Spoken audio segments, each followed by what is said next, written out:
I'm doing my hair myself. I've not done my hair since I was 14 years old. I've always gone to a salon. So I'm just trying to figure it out for myself. Yeah, I've been taking on that challenge too. Bought some little personal clippers, trying to tidy up their face a little bit. Usually I have, the barber, but all the barbers is closed, and it's just not safe to be around people now, unfortunately. Right, yeah.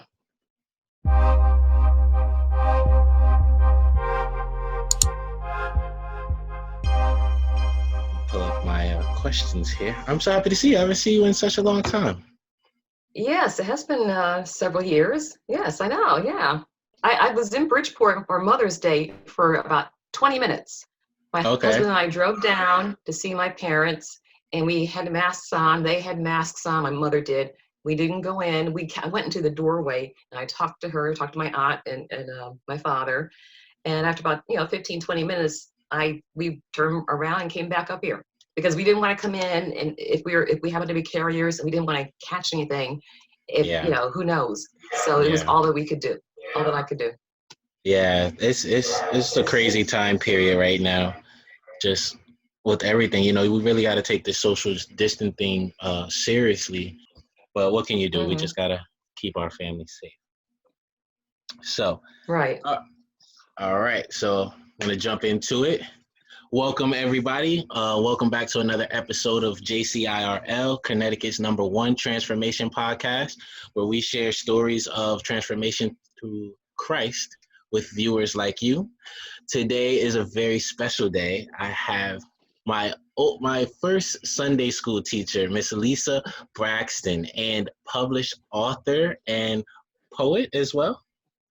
Do you take that title? Some poetry, some bad poetry that's not been published, but I'm a published author, and my debut novel came out this month. It came out May 2020, so nice. I'm very excited about that. I've been wanting to be a novelist since I was a child, so I've finally fulfilled my childhood dream. Nice. I'm so happy for you for making your accomplishments, and I know that you still have many more accomplishments ahead of you. And I'm excited to have you here as a guest on my podcast, where we talk about God and where God has how God has influenced us, how we've learned who God is through personal relationship. So I'm happy that you took this time to just give us your testimony, and we hopefully, before we leave, maybe something you say can help someone else who watches this after. Because I do post this on YouTube and share my Facebook and everything. So I do have a little bit of following going on. I guess the first question I have is, what or who is God to you? God has been the guiding light of my life. God has been with me every step of the way. Ever since I was a baby, my parents taught me how to pray before bedtime on my knees, and I still pray before I go to sleep, and I thank God every morning that He wakes me up. And my parents brought me to Messiah Baptist Church in Bridgeport, Connecticut when I was a baby. So I've been part of the faith life all this time. When I was very young, I was in my high chair, and Reverend Williams, the previous pastor of the church, had just been called to Messiah to become the pastor, and he was trying to generate interest in building a congregation. So he came by my parents' house, and I was in my high chair, and he was talking to my parents about coming to Messiah. They hadn't joined the church yet. They'd gone to Mount Airy a few times as visitors. And my mother said that when Reverend Williams went over to me, I reached up in my high chair, reached my arms around him, and he picked me up and held me. And my parents said to themselves, well, this must be the church that we should go to.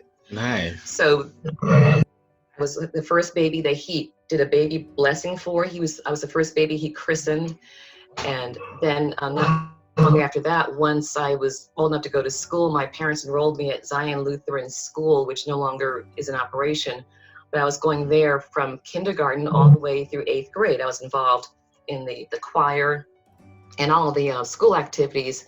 So I was also involved in that church, going there, being in the choir, but also going to Messiah Baptist Church and being part of the choir. When I was a teenager, I was in the choir there. I was also in Sunday school as a like the age you were, Kwame, when I met you in the first grade. I was a kindergartner, Yes. first grade, uh, in Sunday school and involved in the school play, in the church plays and all those things. So Okay. all this to say that God has been a part of my life all the way, every step of the way in my life. Awesome. Awesome. Well, that's highly illustrated. Thank you for sharing. And I guess a more harder question is, how have you seen God working in your life? Maybe as a particular, rough patch where you had to rely on your faith more than, another time in your life. About a year and a half ago, I went in for my annual mammogram, and the doctor said that they couldn't see if there was something wrong with me because of just the way the films looked, and they wanted me to come back for a retest. And throughout the time I was waiting for this retest, which was several weeks later, I was praying to God that there's nothing wrong with me. I'd gone back for retest in the past, and they said there was nothing wrong. So I hoped that that was the way it was going to be this time. So I took the retest. They still said they couldn't see if there was something wrong or not. They had me come back for an ultrasound, and that doctor said that, well, your one side looks one way and the other side looks different. So we can't tell if there's something wrong here, and we needed to get a baseline. So we want you to come back for an MRI. Mm. So I went back to the MRI, and all this time I'm praying that there's nothing wrong with me. And the MRI, is a big tunnel-like machine. They put you into the machine, they roll you in there. The magnets, the giant magnets, make all kinds of sounds. They put earplugs in your ears, and I'm praying to God the entire time that I would be okay. And from that test, they said, well, we're still not sure, so we need you to have a biopsy. So I went in for Wow. the biopsy, the MRI biopsy. So I'm back in the big machine for over an hour and a half. And it was excruciating because it's not only the machine, but also it's a biopsy. So they're taking tissue, which is, and I'm hearing, Ooh. not to be graphic, but I could hear the machine drilling into Mm-hmm. me. And afterwards, the doctor sat me down, and she said, the surgeon sat me down, and she said that we wouldn't know anything until the pathology Mm-hmm. results came in. But by the way the tissue looked that she extracted, she was pretty sure it was breast cancer. And Wow. I was devastated. It was horrible. I felt so bad, and I had to, come out of there and tell my husband what was going on. He was worried. We were both worried. We both prayed about it. And the doctor, I said to her, well, what's going to happen to me now? Well, I need to have, extensive surgery. And she said, no, it's caught early. It's very small, maybe the size of her pinky fingernail. And Okay. you'll just need to have a lumpectomy and medication. Wow. And as it turns out, that's what happened. I was teamed up with a great surgeon, and I have had medication I take orally. I went through a clinical trial, and they determined that because of certain factors about me, my age and other things, and the kind of breast cancer it was, I didn't have to have chemo or radiation. So Okay. my surgeon said, when she walked in to an appointment I had months later, she gave me the high five, and she says, if you're going to have breast cancer, this is the best scenario to have. So I thank the Lord. I thank God that He put me in position to be with doctors who were vigilant, who were not going to stop until I went through every single test to rule out or to find out if I had breast cancer. And because of that, it was caught early. And that was May 1st of 2019 when I was told that it was breast cancer.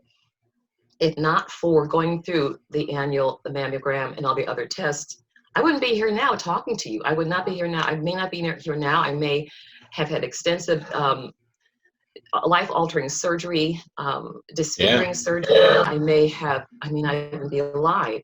So I thank the Lord that He put me in place with those doctors and the kinds of doctors they were, and that medical treatments are so advanced now with breast cancer research, they can determine the kind of breast cancer you have Mm-hmm. and strategically tailor your medications toward that type. Towards them. So it doesn't be a whole blast of chemo and radiation on you necessarily, or it doesn't have to be mastectomy necessarily. So thank Mm-hmm. goodness that happened. So I thank God that He intervened and put me in the right place. for that. That's awesome right there, because we all know that cancer is very scary and it's a serious risk for everyone. It's a great thing that you check up on your health regularly, and amen to that. Really, because God puts people in positions. I believe God puts people in positions for a reason, and most importantly, it's very important that we keep our faith strong, even when it's cloudy. Our situation is cloudy. We're uncertain because of what's going on around us. And it seems like you held strong to your faith there. You definitely held on to that lifeline, and you Well, let kept me just going. say that I go to two different churches. One church is much like Messiah Baptist Church, predominantly Black Baptist Church Mhm. in West Newton. So that's about 35 minutes from where I live. There's Mhm. also a church, evangelical church, that's not too far, maybe 5 minutes from our home. And I had the pastors of both churches praying for me. I had my women's Bible study praying for me. I had a lot of people praying for me, and not just me praying to God, but I had a whole crew of people praying to God for me, that I would get through this and that I would be okay. And that meant so much to me. It meant so There's much. yes, there's power in prayer, and I've been my pastor right now, Pastor Logan at Messiah, he's been echoing that hard in Bible study, and where he's saying much prayer is much power, because when you got people communicating to God on your behalf, he has no choice but to turn to your case, and in this case, it seems like he delivered you, uh, and here you are. Beautiful and Yes. vibrant in the hair. I love the hair. I love it. Thank you. Okay, that answers my next question. So I guess my next question would be is how would you encourage someone else to rely on God when they're going through tough times? I think that God hears us. God hears us when we pray. God hears us when we complain. And God is there. God is there for us. I remember this one time after I left, I was working at News 12 Connecticut for a number of years, uh, as a reporter and news anchor. And when I left there, I went to a station in Hartford, Connecticut, Fox 61. Okay.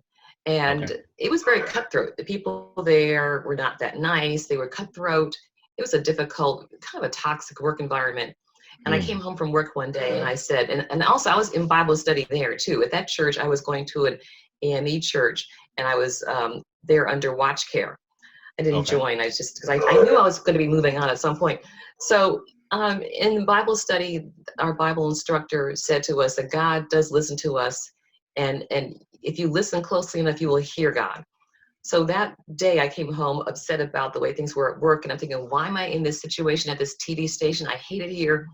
And so I just opened up my Bible, and I pointed, and it was on a passage where God is saying to the Israelites, I delivered you out of bondage, and you still complain. And I Mm. was like, whoa, when I shut the Bible, that scared me. I said, oh my goodness, he was talking directly to me. And yeah, he did deliver me, and here I'm complaining once again. But I do think that that's one example that I feel that God does hear us. He does hear us, and whether we're complaining or thanking him. But I would also like to say that as I was saying, I feel that God is there for us, and God was there for me. When I was first working in television, I was hired by a station in Champaign, Illinois, which is basically farming country. And I Hmm. was so thrilled to get hired by a station, but there was really not a whole lot going on there. And my stories were about how the pigs escaped from the farm, and how this child got lost in the cornfield, crazy stuff. Mm. And but I felt pulled toward volunteering, and I began volunteering at the rec center and after school program, tutoring kids from the housing projects, tutoring kids on their homework. Okay. And then also I did some stories with a pastor of a church, Black Baptist church, and he and his wife were so nice, and they looked out for me as if I was their, like their little adopted child. Took you under their And wing. yes, they did. They took me under their wing, and so I was involved at that church and in the women's Bible study that met on Sunday mornings. And it made a difference. Then when I left there and I went to Wilkes-Barre, Pennsylvania to the NBC station, the apartment that I rented happened to be directly across the street from an Episcopal church. And I would hear the chimes from the church on an hourly basis from my window, from my, the window of my apartment. And finally I said, let me just go over there. So I went over there to service, and the service, I had to be at work, I think at noon, and the service was done at noon. So I would go in. I loved the pageantry, the incense smell, the just the sermons. It was so relaxing, and I felt so serene there. So I got a whole lot out of that. And then I came back to the area, to Bridgeport, Connecticut, working at a station in Norwalk, and I got reunited with my home church, Messiah Baptist, and I wanted to volunteer there. And I agreed to become the first and second grade Sunday school teacher. And I feel that all these things didn't happen by accident. I feel that God was there with me, shepherding me, bringing me along my way, so that when I felt isolated and alone in Champaign, Illinois, and also isolated in Wilkes-Barre, Pennsylvania, it's a coal mining community, and I was able to become part of worship life, church life, and that helped me to cope with the isolation I felt, and also cope with it here.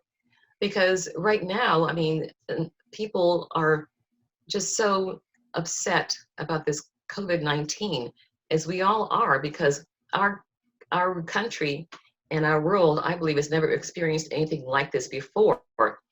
The only thing we have that we can rely on is God. That's all we have. The Bible study I'm in now, the women's Bible study, we pray. Part of it is a lot of intense prayer before and after we study our curriculum, because that's all we have. We cannot rely on we can hold on to our family and friends and other human beings, but we're all fallible. We're not perfect. We're going to, if this goes on for some time, we're all going to know someone close to us, perhaps, that will pass away. We may pass away. All we have is God. We know that God will be there to take us to the next part of our journey, whether it's still here on earth or to the next life. So we have to rely on God. God is all we have. Awesome. Yeah, it seems to me like you've always kept a connection to a church or some God-seeking people. Like you said, when you moved to Illinois and Pennsylvania, you personally sought out the church or the Christ or just the environment of the Lord. And I feel like that is a crucial key, as it says in the text, Matthew 6:33, seek ye first the kingdom of God and all else will be, come to you. As you were traveling and experiencing new things, moving to Illinois and to Pennsylvania and just moving through these different environments, do you feel as if God was always there with you? Yes, I do feel that God was always there with me, whether or not I was actively involved in church or worship life, or I wasn't. There were periods of time when I didn't go to church and I wasn't involved in church at all. There were some early phases when I used to be a newspaper reporter also in Virginia. And yeah, I do think that God has always been there with me no matter what, whether I am focusing my attention on my worship life or whether I'm not. So I do think so. Whether we know God's watching us or protecting us, God is, I feel. That's great. So I want to echo that to everybody watching and listening online, that God is always around. And it's important that we pay attention to his presence in our lives, regardless of where we are. If we're away from our home church, it's not an excuse to not seek out God, either by your private time or even a new church, just walking through the door. And I feel like that step is courageous of you, because a lot of people, what I've heard, at least what we talk about in our youth studies, because we still meet during Zoom, but our youth minister, Terrence Matthews, he said that people are using the COVID-19 as a vacation from church, or like an excuse from God. And we couldn't echo enough that this is the most important time where we need to connect with God. Like, this could be a spiritual attack, from the enemy. trying to shut down our churches, trying to shut down us congregating and talking about the Word of God. But I'm thankful for technology so we can have these type of conversations. But I would like to say that I think that right now, I mean, not that there's really anything positive at all going on, but one way to look at it is I've been able to visit other churches virtually, other churches that I visited Messiah, just sitting right here in Massachusetts, because I can go on Zoom and come to Reverend Logan's Wednesday, I think it's Wednesday at noon Bible study. I've done that a few times. And I can visit other churches that are in my area that I've thought about going to, but because you're busy with work and everything else and you go to your own church, you never get around to visiting. So I find it's a good time to actually visit with other churches too, to really enhance and increase your worship life, not to cut back on it. And that is a beautiful thing, as you seeing the miracle in the crisis. So I feel like that is a beautiful thing, at least in the crisis. If we can look for the silver lining, I would say. And we can also invite people, friends and family in other parts of the country, to come to our church as well. And friends who have moved on, a good friend of mine who was really embracing of me when I came to the church I go to in West Newton, has retired to just outside of Philadelphia, she and her husband. But we've been able to see them virtually because they come on. I'm in a book club, a church book club. So we're able to see each other during book club meetings when before, when she moved 2 years ago, that was it. So it's a beautiful thing. You can invite people back to the church too. That's all. Yep, exactly. Keep us in touch and keep us connected and keep us engaged. Most importantly, this time affords us, since we're at home, we can get our content together and really focus on the connectivity of this, of the webcam, and even though it's new, but I feel like most of these churches have adapted well to the new technology. Because for a second, I was thinking our church was going into the Stone Age with our technology. Oh, okay. But speaking of book club, we have your book here, The Oh, Talking yes. Drum. Yes. Yes. My Tell book, us a The little about Talking that. Drum. You can see it right here. It's been many years in the making. I began the manuscript in 2008. I'm almost embarrassed to say, and now 12 years later, here it is. But I finished my first draft in 2010, and I was sending it out. It really wasn't ready yet, but I was sending it out to agents, and it was getting rejected, and they would tell me what I needed to do to make it better. So I was revising it over the years. Then I decided to start looking at small presses that didn't require that you have representation by an agent. And I was at a conference, a writers' conference in 2017 in Washington, D.C. I took the train down, and there were a lot of small presses represented there at the exhibit, at the expo. So I went to every single one of those small presses, and I told them about my book. And then there was this back row, and I just said, well, they won't be, I just don't feel like even bothering. But I did. I walked to the back row, and this Canadian press, I'm thinking, well, they're Canadian, they're not going to be interested in my book. And the editor says, that sounds interesting. Why don't you make a copy of your manuscript and mail it to me? And most of the others were always saying, well, just email me a copy of it. And I said, I have to make a whole copy of it. And I emailed her the next day saying, do you really want me to have to make a whole copy of 400 pages? She said, yes. So I did. And then my husband and I went to Montreal on vacation. It was in July of 2017. And so we were up there for several days, and I didn't have international, whatever it is, for my phone to work in a different country. Okay. So we get back across the border into the U.S., and I turn my phone on, and there's a message from her, and she says she went to her board of directors. They loved the manuscript, and they wanted to give me a contract. And I said, wow. Nice. So my book, finally, it's called The Talking Drum. It takes place in 1971, 1972, about 3 young couples and how they're affected when an urban redevelopment project comes to the immigrant neighborhood and takes it over. And it's taking place in a fictional city called Bellport on the eastern seaboard in Massachusetts. It's a dying factory city, and the officials of the city decide to take property and gentrify it. And so all these individuals in the story, the main characters, are all affected in different ways by the gentrification. And that's what it's Okay. about. That sounds interesting. Where can we find copies of your book? You can find copies of my book through my publisher or through barnesandnoble.com, amazon.com. Oh, gee, I should have this memorized, shouldn't I? We're gonna get it now. Indeedbound.com, but go to barnesandnoble.com or amazon.com and plug in the talking drum, Lisa Braxton. It will pop up. My publisher is Anana Publications. So if you go to Anana Publications, they'll send it down to you too from Canada. But I would go to barnesandnoble.com as my first choice. Okay, I'm gonna add it into I'm gonna add it in the description. So those who are interested in your book, grab a copy.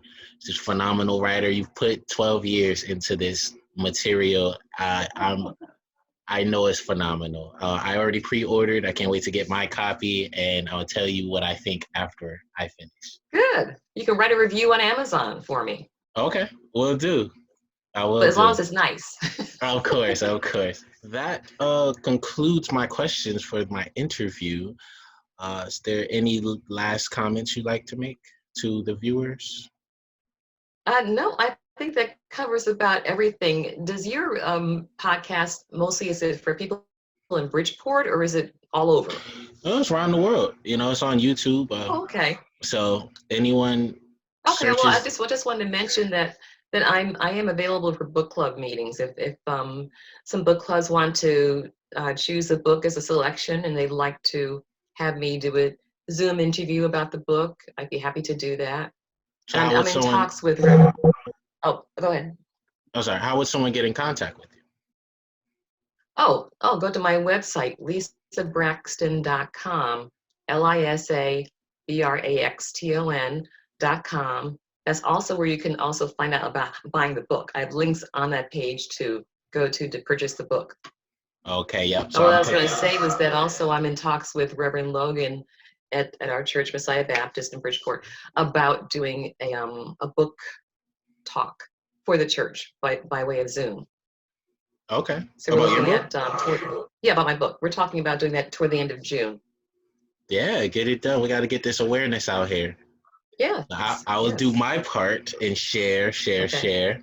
I just love to promote my friends and especially people doing great things out here, great work and godly work as well. Mm-hmm. So I want to thank you for sharing your time with me. And I guess that concludes my interview. Thanks for having me. I just wanted to say how proud I am, Kwame, of how you've turned out. And you were my best buddy when I was a Sunday school teacher. You're my best little buddy. You'd come to Sunday school in your three-piece suits. You're so cute. And you'd always come in with a joke. You'd have a joke to tell me. And we'd play little games for the rest of the students got there. And we had a lot of fun back then. And we'd go on little outings on Saturdays sometimes. But I'm just so happy with the way you've turned out. I'm very, very proud of you. Well, if I can say, I guess I should now, since that, in those young years of my own, it really was a good time for me to sit there and do that. I was excited to come to church and just to sit there and talk with you and then, befriending each other and then, having our Saturday ice skatings and things like that. It really left a great impression on me. And, it showed me that there are great people in the world. So I appreciate you being the person you are, kind-hearted and such, and just having God in you and showing me the kindness you did, because you didn't have to. And the fact that you did, it really means something to me, and it still does. Good. I was happy to do it.